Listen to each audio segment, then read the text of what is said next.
Hey y'all, TeannaBReading here, and welcome back to my channel. Welcome to my channel if this is your first time here. We're doing a book review today. We're doing a book review today.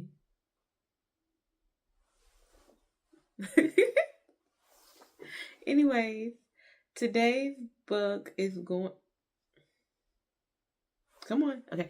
Sorry. Today's book is going to be a... It's called, the name of the series is Braxton University. This particular book is Braxton University, Sienna and Kieran. I guess you would technically call these anthology series, because there are 4 books in this series, but each book is by a different author. They don't flow one behind the other. They're 4 separate books by 4 separate authors, collaboratively releasing these books together. There's also another book series like this that I've started reading. It's another university. I can't look it up right now because we're doing this video and today we're talking about Braxton University. Do I have time to look it up? No, I don't have time. Anyway, we're going to focus on Braxton University. If I remember to go back and check and see what the other book series is, it starts with a B as well. It might be like Blake University or something. Is it Blake University? Let's look real quick.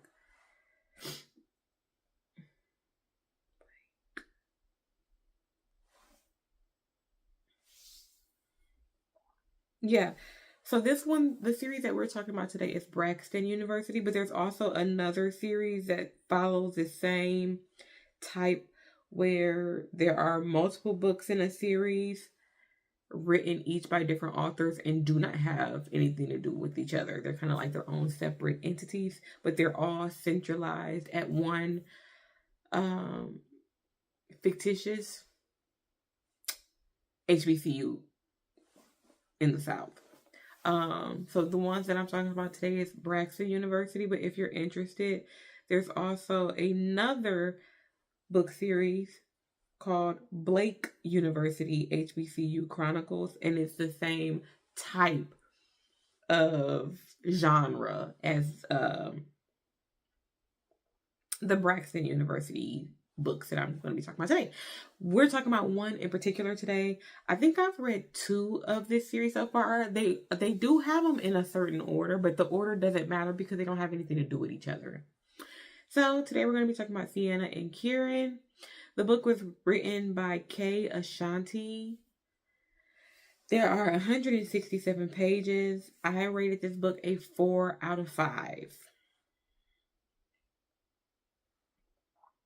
Now, let's read. Let me get vertical so I can zoom in. Let's read. Oh, I need my water. The synopsis.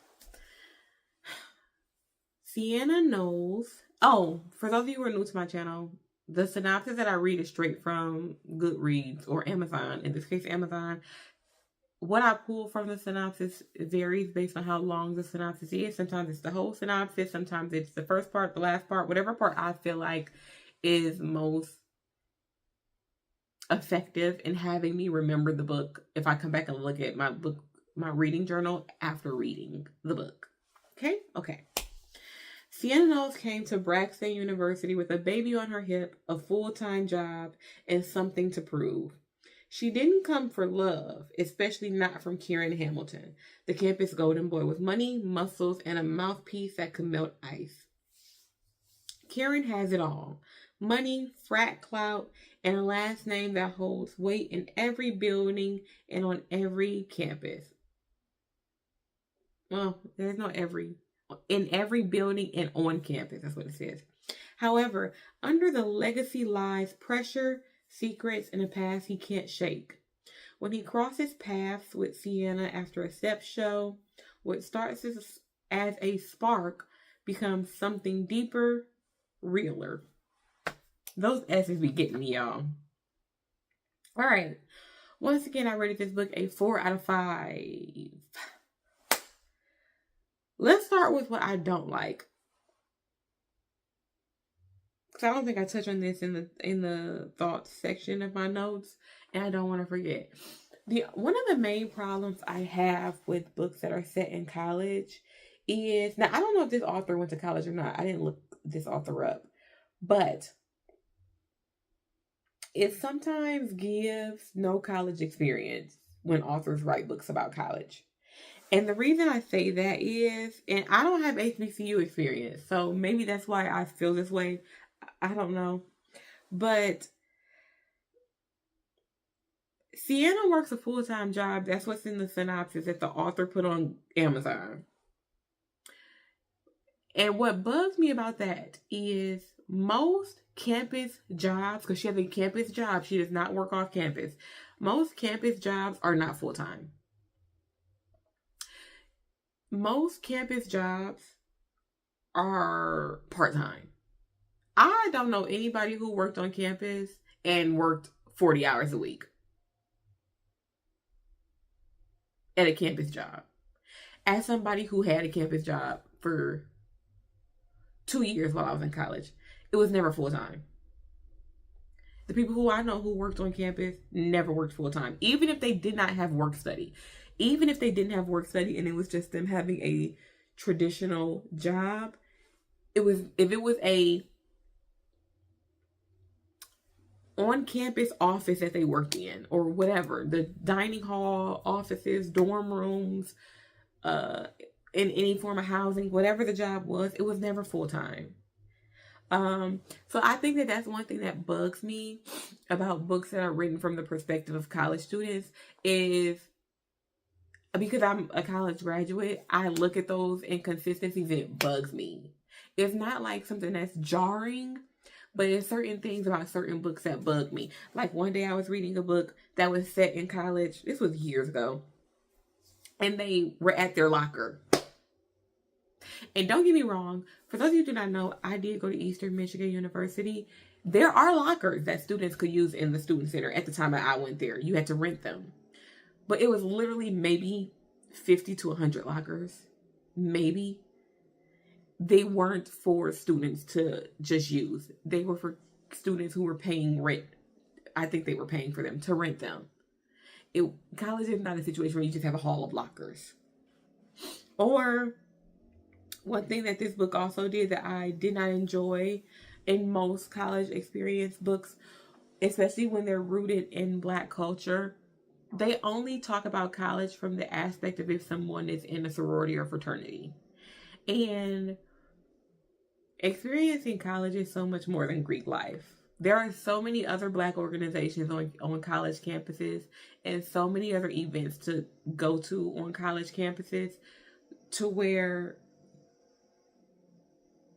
oh no, my light died.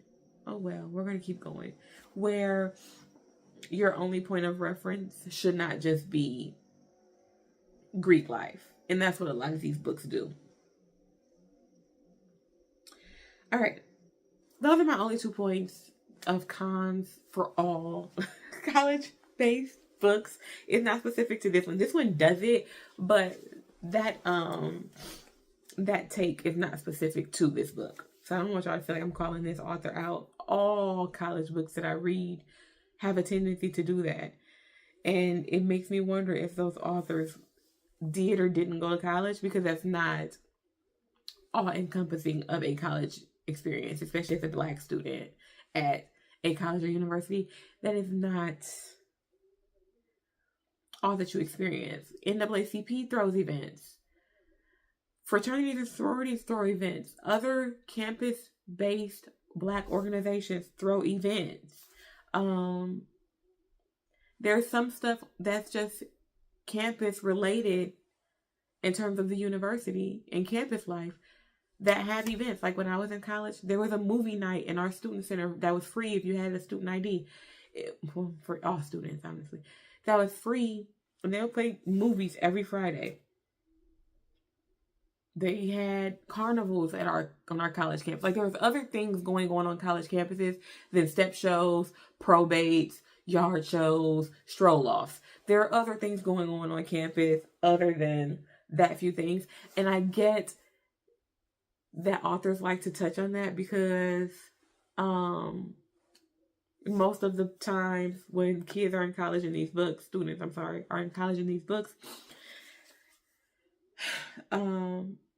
authors tend to focus on HBCUs. But as somebody who didn't go to HBCU, I bet you there's more happening on HBCUs than just stroll off yard show, step shows, probates. Anyway, back to my thoughts. All right. Now, this is strictly the book. I got that out the way. I like the buildup of Sienna and Kieran's relationship. I wish there was more details of why he's okay with her being a mom. They see each other at one of these yard show, step show things, and he's instantly no. That's not where he sees her. They bump into each other at the on campus like coffee shop, and she accidentally spills her chai latte, I think is what she was drinking, on him. That was their first meet. It was not like a meet cute because it was very abrasive, but that was their first time meeting. He ends up feeling bad after a while when one of his frat brothers tell him he was mean for calling her broke, basically. And he buys her a coffee and leaves it on her desk in class. Also, Kieran is like from the most powerful family on campus. Essentially, there's a bunch of campus buildings named after his family. They're like the endowing family on campus. One thing that I was confused about in the book, Sienna and Kieran, they share a African American studies class. And did I write this down? I don't think I wrote this down, so I gotta make sure I say this. They share an African American studies class, and she says he never shows up. He's only been to class once or twice this semester. But it seems like after he shows interest in her, he's at every class. So that makes me feel like, was he only showing up to class for you, or is he still not showing up for class? That part did confuse me. Another thing that was confusing to me about that point of them being in an African American studies class together, neither one of them are African American studies major as far as I remember reading. I don't remember either one of them being an African American studies major. I don't remember what Sienna's major is at all, but I definitely remember that Kieran is an accounting major. Their professor, however, says that she teaches an advanced African American studies course. I took African American studies in college. Loved it. Shout out to Mr. Peters. I'm not going to say his first name, but shout out to him. But, not Mr. He was Dr. Peters. Right? He wasn't a Mr. He was Dr. I think he had PhD. Not all college professors are doctor, for those of you who do not know. But I think Peters had a PhD. We'll call him Dr. Peters. Anyways, I took African American studies and I was a finance major. You're not taking advanced classes of anything that is not your major. Gen Ed classes are not advanced. The only advanced classes you're taking in college are the classes that are geared towards your major. I took advanced accounting classes because that was my major. Finance was my major. I took advanced finance classes because the accounting class I took was semi-advanced. It wasn't a gen ed. Let's keep going with my thought process. I took a more advanced accounting class and I took a bunch of advanced level finance classes because my major was finance. You're not taking an advanced level African American studies class for the most part unless you're majoring in African American studies. So that kind of bugged me. Once again, that's one of those talking points of like authors not really making college sound authentic in books though. Moving forward, I wish there was more details of why he was okay with her being a mom. She is a single mom at the age of like 21. She's a junior in college. So I'm assuming she's 21 because technically senior year, you're 22. 22 if you graduate within the 4 years, I'm saying. So we're going to say she's 21 because she was drinking at the club and stuff. So yeah, let's go with 21. But he's as someone who grew up rich and grew up pampered and grew up privileged, he's instantly okay with the fact that she's a mom. And I wish that that would have been fleshed out a little more and we understood why he was okay with it. Because it wasn't a situation where he knew her and had built up this relationship with her to where it wasn't a big deal. He learned this on the first few meetups. So he doesn't know her enough for that to not be a factor in his decision making at the time. So I wish we could have got a little bit more as to why he was okay with the fact that she was a single mom and it wasn't an issue. College isn't open during breaks. How will they submit those physical papers?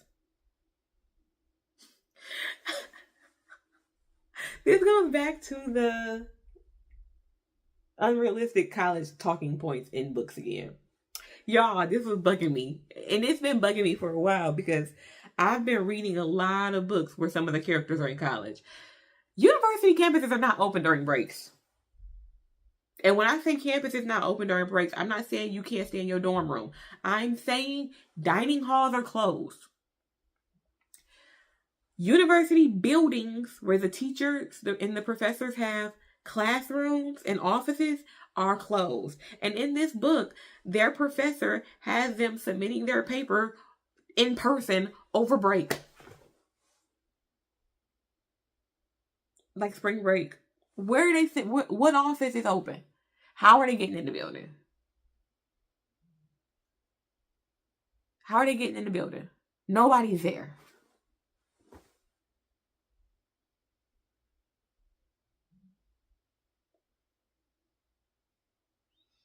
You can't have mandatory due dates of work on days that campus is not open. You can be slick about it and say, hey, students, I'll give y'all till after break, till the second day of break. If you get in a little late, you can do that. But your deadline has to be a day that is actually available, like a calendar day for campus. You can't just pick a random Tuesday where campus is closed. You can do it, but I've never seen it happen. And definitely not if you want them to turn it in person. Because even though that professor has an office in that building, if Friday was the last day campus was open and then Saturday, Sunday happened and then Monday is spring break, that office is locked. They can't drop it off in your mailbox because that building is locked and they can't even get in the building.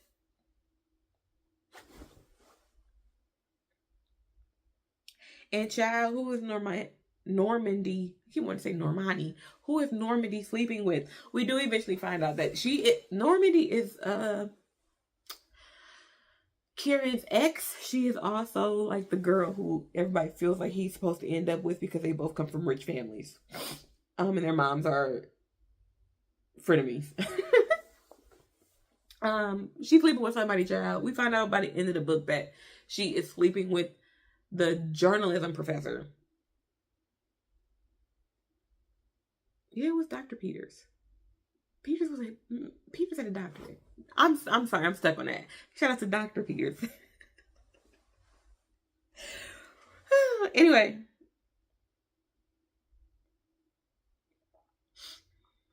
The I work hard for everything and you don't argument that Sienna is trying to have with Kieran after finding out about the plagiarism is tired. You knew you was rich and influential. You knew you was from a rich and influential family when y'all started talking. He gets in trouble for plagiarism. One of his frat brothers tell him go online to this website and type in the topic of your paper and they will have a paper in your email by tomorrow. I never get caught. I do it all the time. Kieran does it. He gets caught by the African American Studies professor. And instead of him getting expelled from school, his mom pulls some strings and his family promises to donate a brand new computer lab to the African American Studies department, I believe. And he gets an extension to complete the assignment over break and resubmit.